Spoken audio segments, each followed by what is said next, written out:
Oi, boa noite, sejam bem-vindas. Hoje a nossa aula é de Libras e a gente vai concluir a apostila de hoje vendo alguns detalhes importantes para o professor que tem um aluno surdo na sua aula. A gente tem que entender, lembrar, né, que em Libras o português fica um pouquinho diferente. Lembra que eu expliquei da gramática, que a organização gramatical deles é um pouco diferente da nossa, do português. Então, o professor tem que levar isso em consideração, principalmente na hora de corrigir atividades, porque a escrita dele não vai ser uma escrita convencional, né? É uma escrita baseada na gramática de Libras. Então, o professor ele tem que ter esse conhecimento para poder considerar as atividades desse aluno. Porque se ele for corrigir a atividade de um aluno surdo, que utiliza Libras como língua materna, como ele corrige de um aluno que tem o português como língua materna, esse aluno de Libras vai se dar muito mal, né? Gramaticalmente falando, o aluno vai ter muitas dificuldades, porque como a gramática deles é diferente, né? Ela tem regras um pouco diferentes das nossas. O professor ele tem que conhecer para poder valorizar e considerar as atividades desse aluno. Então, são considerações específicas. Isso é importante, né? A gente já até discutiu isso, mas é importante destacar que nem todo surdo é mudo, né? O surdo, ele não fala porque ele não aprendeu a falar. O que é a fala? A fala é reproduzir o som que você ouve. Se você não ouve, você não sabe como reproduzir. Então, a gente já até discutiu isso, que o aluno falante como nós, né, quem não tem problema nenhum, é chamado de oralizado, né? O aluno surdo, ele é capaz de aprender a falar? Claro. Como que ele aprende? Ele aprende através das vibrações. Então, ou ele põe a mão, né, no pescoço de quem fala. Se vocês puserem a mão aqui assim, vocês vão também perceber que vibra. E essa vibração ele consegue reproduzir. Então, ele vai conseguindo falar as letras. Ele consegue fazer a leitura labial. Então, ele vai formando o lábio da mesma forma e vai tentando reproduzir. É óbvio que o tom de voz, né, deles é diferente. É uma voz um pouco mais anasalada, às vezes um pouco mais aguda, e as palavras saem um pouquinho diferentes, né? Ele também não consegue controlar o tom de voz, né, mais alto ou mais baixo, porque como ele não ouve, ele não sabe se ele está gritando ou não.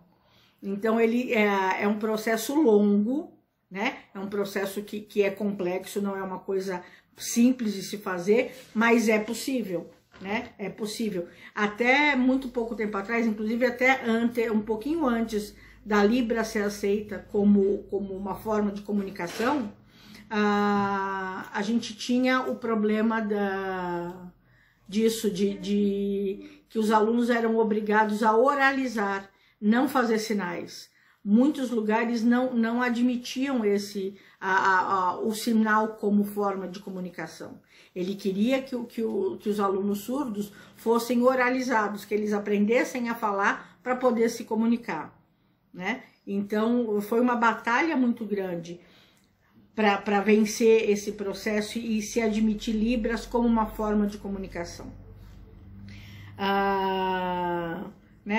Num estudo que eu tenho a respeito disso, cerca de 30% dos surdos brasileiros não sabem ler português, né? E 70% sabem ler, mas nem todos têm um entendimento claro, porque como a gramática é um pouco diferente que eles aprendem para se comunicar, a nossa língua é uma língua muito complexa. Então, eles não conseguem ter um entendimento claro e isso gera dificuldades. Por isso que o aluno surdo, ele tem um intérprete que vai ajudar nesse processo, né? De traduzir para a linguagem de sinais o que o professor está falando, né? O intérprete, ele atua como esse mediador, esse agente que interliga o que o professor e os outros alunos estão falando com as necessidades do aluno surdo, né? É ele que faz essa intermediação para que o aluno consiga atender e tenha um desenvolvimento maior, né? Por incrível que pareça, a legislação brasileira sobre o processo de deficiências para acessibilidade é uma das mais avançadas do mundo, né? A legislação, não a aplicabilidade. A gente tem leis que favorecem, que ajudam, mas muitas dessas leis não são postas em práticas.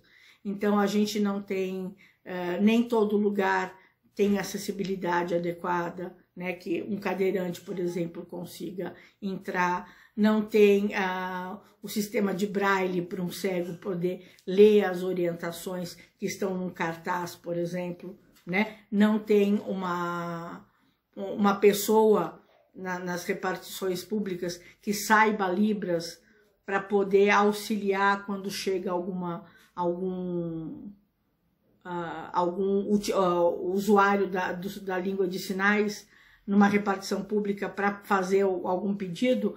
Não tem uma pessoa que possa auxiliá-lo nesse intermeio. Se ele não traz alguém com ele, a situação fica bem complicada, né? Então, apesar da nossa legislação ser bastante avançada nesse processo, a prática, né, a aplicabilidade dessa lei ainda é muito deficitária. O que eu vou passar para vocês hoje de atividade, né? A atividade de vocês vai ser assistir um filme. Eu vou postar o filme lá para vocês. É Mr. Holland, meu adorável professor. Eu até já tinha comentado com vocês a respeito desse filme. E vocês vão assistir baseados nesse sentimento, nessa pegada do ouvinte, né? Da transição que foi, porque nesse filme vai passar umas partes disso, e sobre essa luta do ouvinte e de Libras, desse conflito aí. Então eu quero que vocês assistam o filme, prestem atenção nessa parte toda do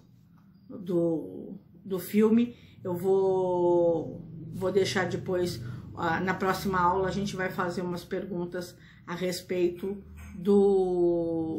dessa parte da oralização e de Libras e do relacionamento familiar, ok? Então, boa semana, bom descanso e até segunda-feira.